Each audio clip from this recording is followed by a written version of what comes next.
আল্লাহ তাআলার পেয়ারা দোস্ত, আমার আপনার সকলের হৃদয় স্পন্দন জনাবে মুহাম্মদ রাসূলুল্লাহ সাল্লাল্লাহু আলাইহি ওয়াসাল্লামের আল্লাহ পবিত্র মাহে জিলকদ শুরু হয়েছে। জিলকদ মাসের কিছু তাৎপর্য, জিলকদ মাসের কিছু করণীয়, কিছু বর্জনীয় আছে। এই জন্য মাস কেন্দ্রিক আমাদের কিছু আলোচনা সব জায়গায় হয়। তো কিছু আলোচনা থেকে আমাদের শিক্ষা নেওয়া, এ মাসে আমরা কিভাবে চলবো, কি করব, কোনটা ছেড়ে দেব, কোনটা করব, বেশ কিছু আলোচনা সব জায়গায়, সব মসজিদে হবে।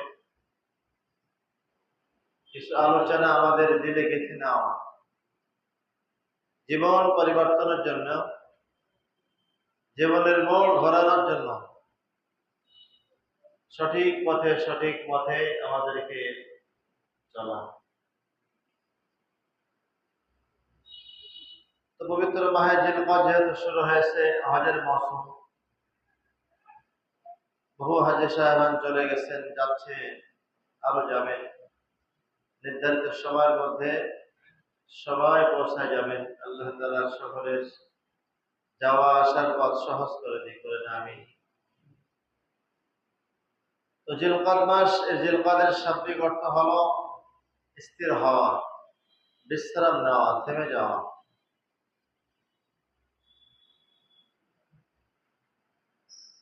থেমে যাওয়া, স্থির হওয়া। এর আগের মাসে মানুষ ছোটাছুটি করেছে, দৌড়াদৌড়ি করেছে, একজন আরেকজনের সঙ্গে ফাসাদে লিপ্ত হয়েছে, কতলে কিতালের মধ্যে মানুষ শরীক হয়েছে। যখনই জিলকদ মাস এসে গেছে, তখনই ঘোষণা হয়েছে জিলকদ মাস সম্মানিত মাস। এ মাসের মধ্যে মারামারি, হাঙ্গামা, ফাসাদ, যুদ্ধ বিগ্রহ সব বিষয়। বেদুইন কাফের যারা রয়েছে, আল্লাহ তাআলা লানত প্রাপ্ত গোষ্ঠী ইয়াহুদ,